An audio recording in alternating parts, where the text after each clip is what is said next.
अगर आप directly indirectly किसी भी तरह से शेयर बाज़ार से जुड़े हैं तो आपको पता है कि दो इमोशंस हर वक्त काम करते हैं, कभी ग्रीड, कभी फियर, कभी लगता है डर, तो कभी आता है लालच।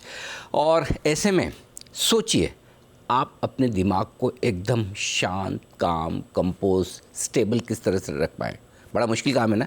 तो सोचिए उस आदमी के लिए कितना ज़्यादा मुश्किल होगा जिसकी आंखों के सामने हर रोज़ लाखों करोड़ों रुपए के, कई लाख करोड़ का वॉल्यूम होता हो, ट्रांजैक्शंस होता हो, वो दुनिया का सबसे बड़ा स्टॉक एक्सचेंज संभालता हो और उसके बावजूद वो अपने दिमाग को एकदम स्टडी और शांत रख पाए।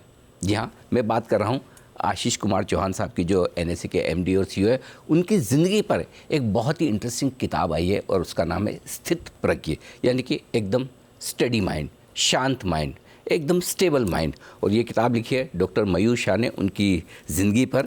और इसी पर आज मैंने सोचा कि हर रोज़ हम मार्केट पर, भारत की इकोनॉमी पर, रूल्स रेगुलेशन पर, इन सारे मुद्दों पर तो कई बार हम आशीष चौहान साहब से बातचीत करते भी हैं, लेकिन आज थोड़ा अलग हटकर थोड़ा उन्हें जाना पहचाना जाए, समझा जाए कि आशीष चौहान साहब एज ए पर्सनैलिटी है कैसे।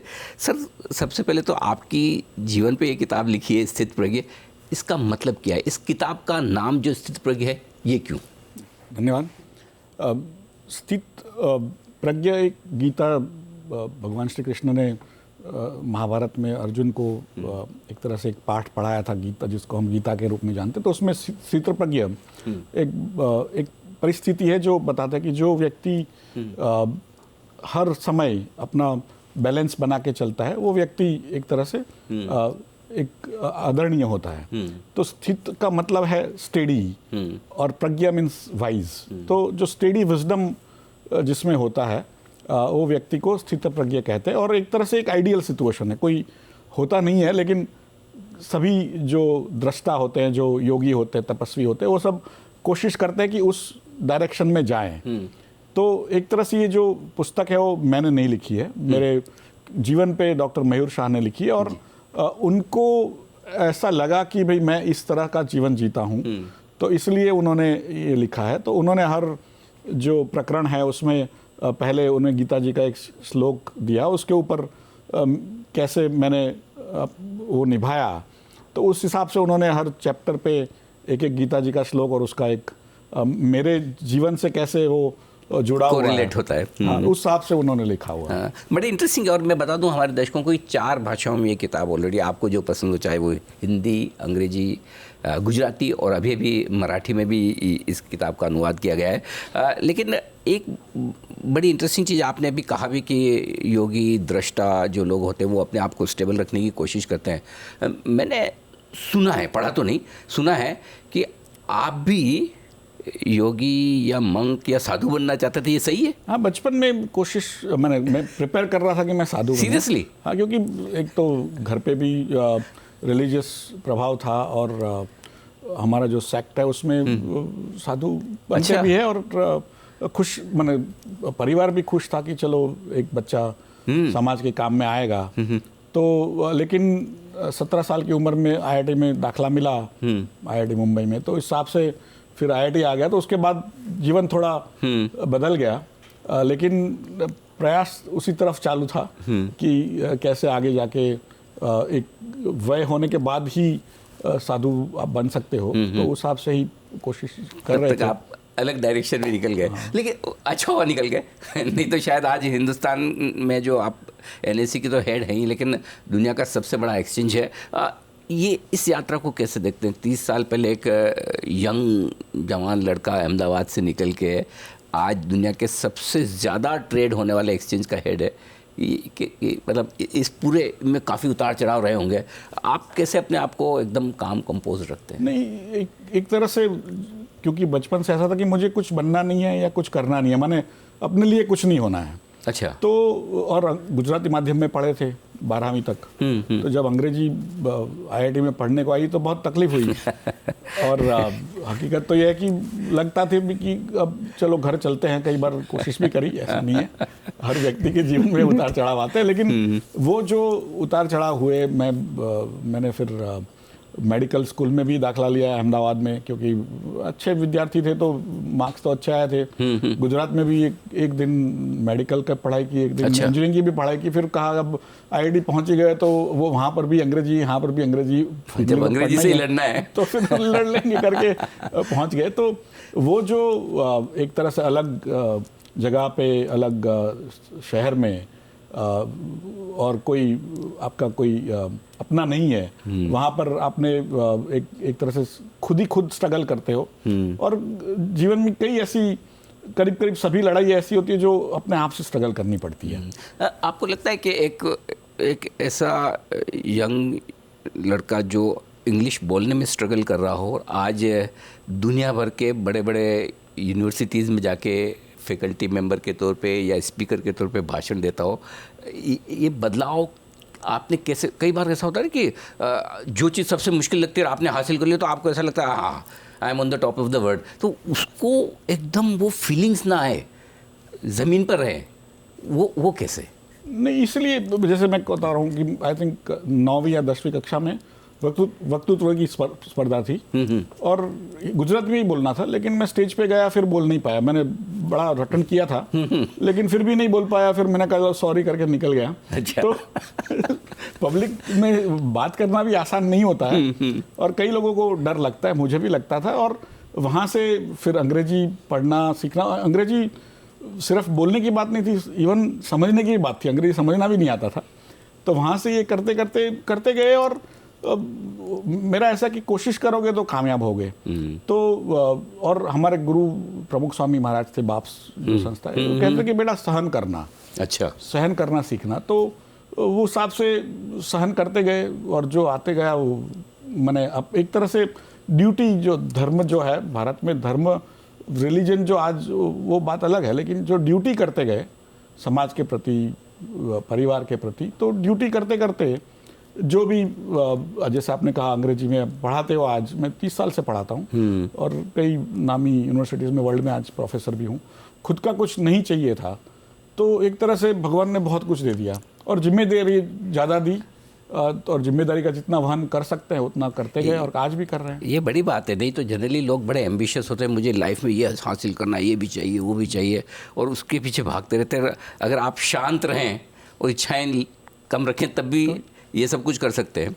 और एक चीज़ और हमारे दर्शकों को बताना चाहता हूँ कि वो यंग लड़का जिसे इंग्लिश समझने और बोलने में दिक्कत आती थी, आज आशीष चौहान साहब यूनिवर्सिटी ग्रांट कमीशन के मेंबर हैं। आप आई एम कोलकाता के बोर्ड पर हैं, यूनिवर्सिटी ऑफ इलाहाबाद के चांसलर हैं। ये सारे एजुकेशन वाले इंस्टीट्यूशंस हैं, उनके कहीं कहीं आप मार्गदर्शक मंडल में हैं, राइट सर?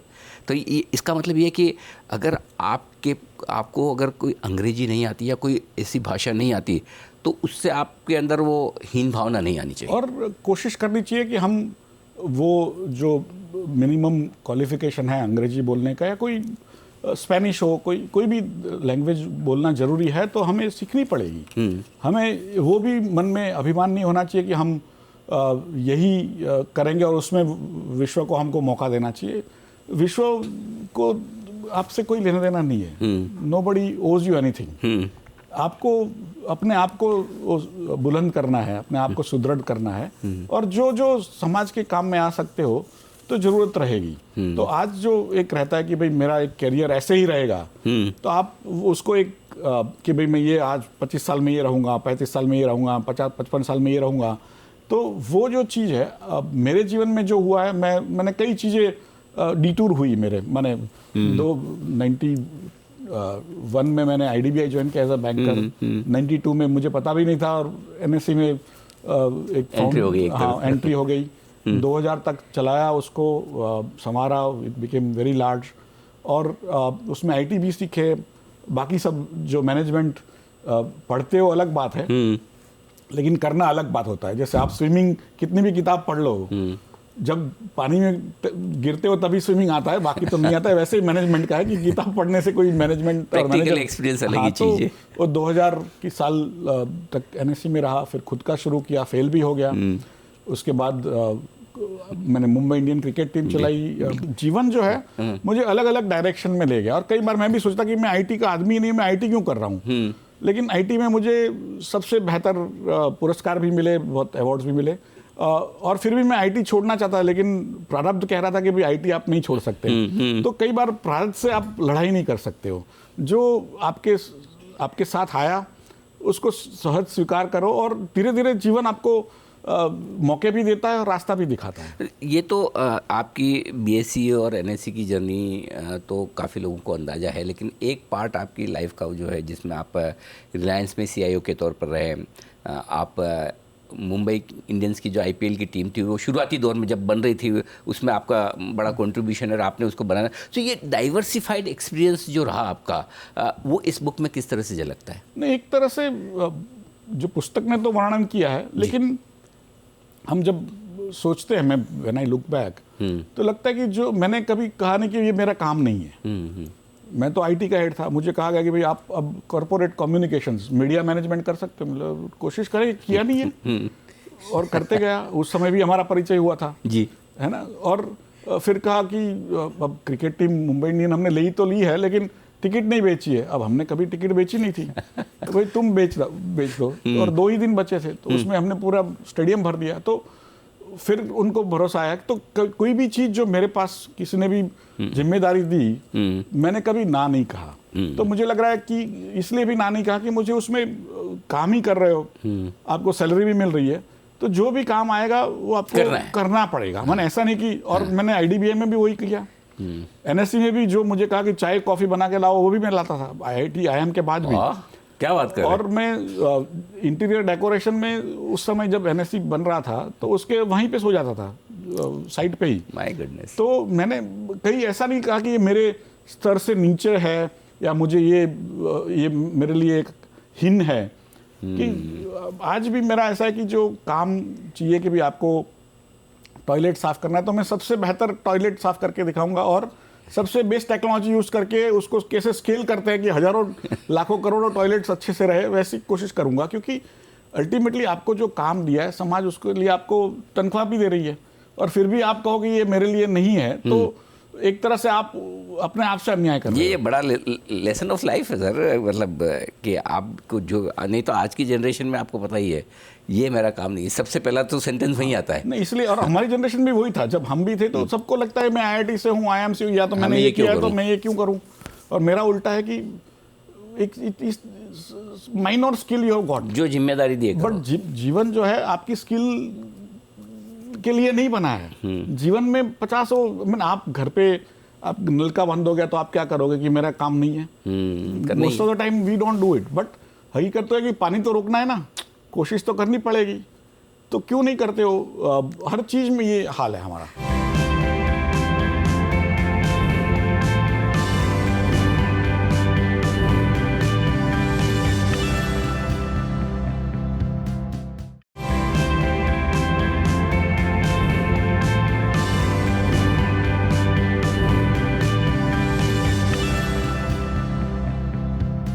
पाशी सर, आपकी लाइफ बड़ी ऐसा, मतलब कहना चाहिए कि जिसमें इतना ज़बरदस्त डाइवर्स एक्सपीरियंस है, अलग अलग संस्थानों के साथ काम करने का। एक और कहीं आईडीबीआई जैसा एकदम सरकारी संस्थान, फिर दूसरी जगह कहीं रिलायंस जैसा एकदम प्राइवेट सेक्टर की सबसे बड़ी कंपनी, फिर एक्सचेंजेस जो टेक्नोलॉजी और फाइनेंशियल मार्केट का ऐसा बड़ा संगम। क्या आपकी लाइफ का सबसे चैलेंजिंग समय रहा है और सबसे ज़्यादा सेटिस्फाइंग, फुलफिलिंग, हाँ ये काम करके बड़ा आनंद आया, हाँ अच्छा लगा है? नहीं, मैं आई लुक बैक, सबसे बड़ा जो अचीवमेंट कहते हैं वो अगले, मुझे नहीं लग रहा, मैं भगवान का, हाँ येट टू कम होगा, बट अभी तक जो हुआ है उसमें नेचुरली एनएससी की जो स्थापना रही, इन रेट्रोस्पेक्ट जब कर रहे थे तो पता नहीं था कि इतना बड़ा बनेगा और भारत के लिए इतना उसका फायदा होगा।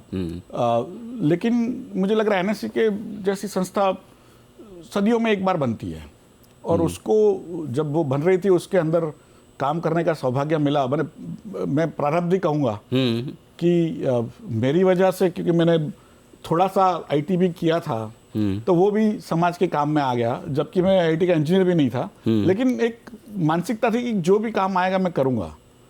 तो उस हिसाब से मुझे लग रहा है कि जो प्रारब्ध जहाँ जहाँ ले गया वहाँ वहाँ मैंने एक तरह से जो जॉब मिला उसकी कोशिश की, नहीं कि मुझे कुछ पर्सनली कुछ मिल जाए या तो उसकी वजह से मुझे लग रहा है कि ओवरऑल समाज को काफ़ी फ़ायदा हुआ। और एनएससी की जो रचना हुई वो सामाजिक संस्था है, माने समाज को जो 3,70,000 करोड़ का मार्केट कैप से लेके जो 450 लाख करोड़ तक 30 साल में ला सकती है। और 10 लाख इन्वेस्टर नहीं थे उस समय जी 94 में, आज 12 करोड़ इन्वेस्टर्स, और सभी का कुछ ना कुछ भला हो और इतनी सारी इंडस्ट्रीज बने, उनको फ़ायदा मिले, उनको एक तरह से जॉब क्रिएशन हो भारत में, उससे बेहतर चीज़ तो मुझे लग रहा है कि बहुत कम लोगों को उसका सौभाग्य मिलेगा।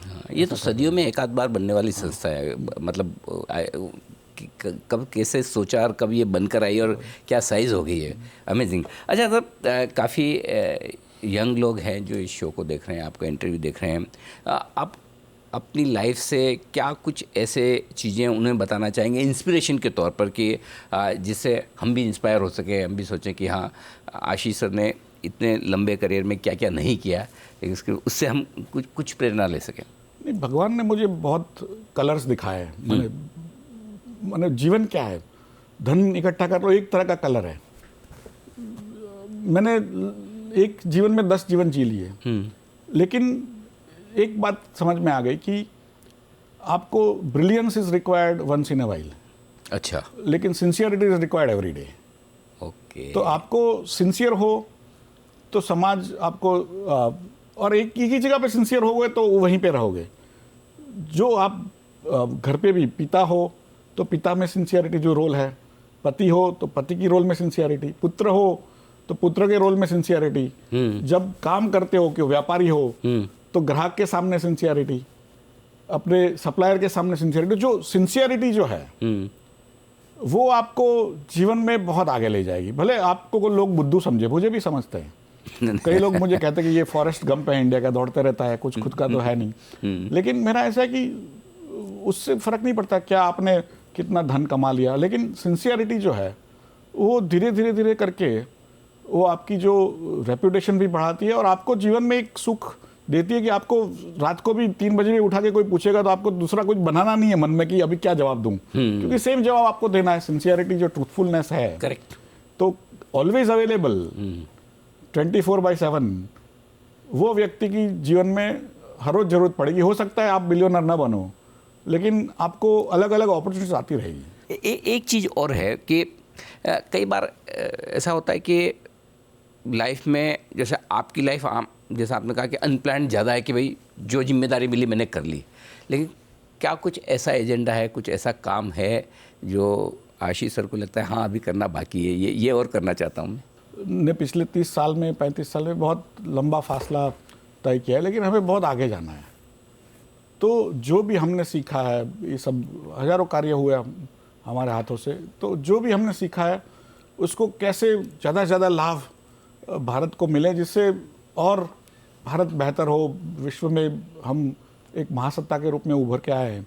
तो उसके लिए जो भी मेहनत करनी पड़ी वो करते रहेंगे, और जो भी हमें कार्य मिलेगा तो बेसिकली मेरा तो ऐसा है कि भाई राम की जो गिलहरी है कि वो अपना छोटा सा दाना लेकर के फिर भी ब्रिज राम सेतु बनाएगी, तो हमारा ऐसा है कि जो जो काम मिला वो मुझे करना है। और आज भी कई सामाजिक संस्थाओं में स्वयं सेवक का काम भी करता हूँ, तो मेरा ऐसा है कि जहाँ जो रोल है वो सिंसियरली करना है आपने। लेकिन सर इस स्टेज पे पहुँचने के बाद हम्बल होना आसान काम नहीं है।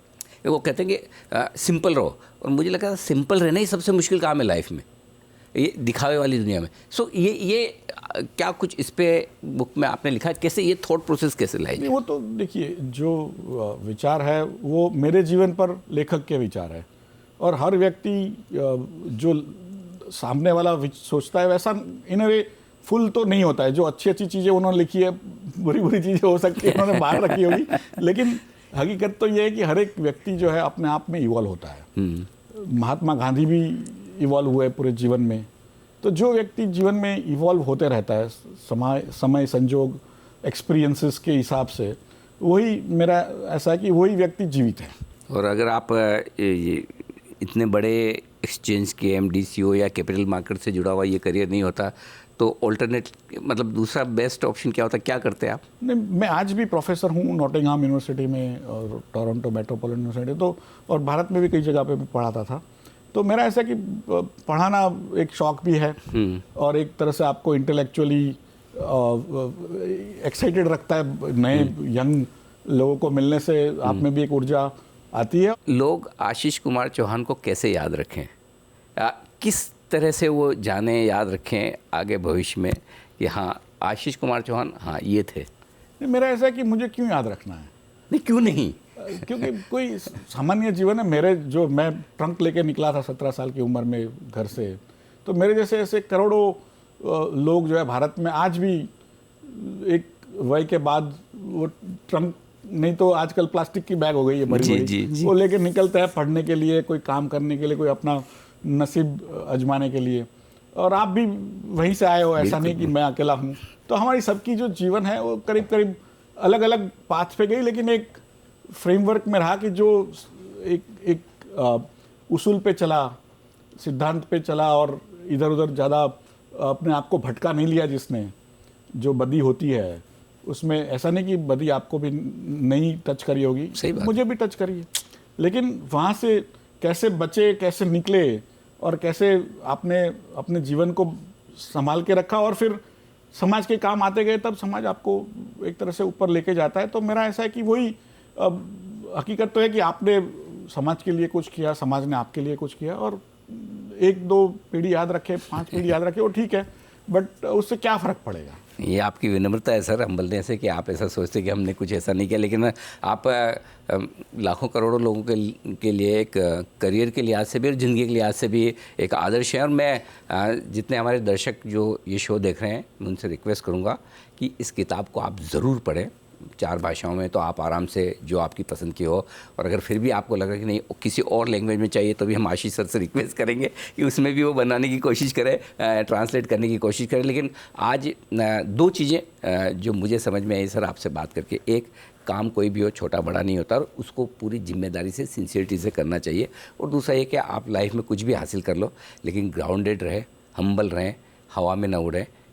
बस अगर ये 2 चीज़ें आपने कर ली तो आप ज़िंदगी में बहुत कुछ आगे बढ़ सकते हैं। और सर इतनी बार आपके इंटरव्यू किए होंगे, मुझे भी याद नहीं, शायद आपको भी याद नहीं होगा, लेकिन ये मेरा सबसे मेमोरेबल है और बहुत कुछ आपके बारे में मुझे खुद जानने सीखने को मिला। बहुत बहुत धन्यवाद sir, thank you so much. और इसी तरह से हमारा मार्गदर्शन आप आगे भी करते रहें। बहुत बहुत शुक्रिया सर। इस खास शो में आज के लिए इतना ही, मुझे दीजिए इजाज़त, नमस्कार।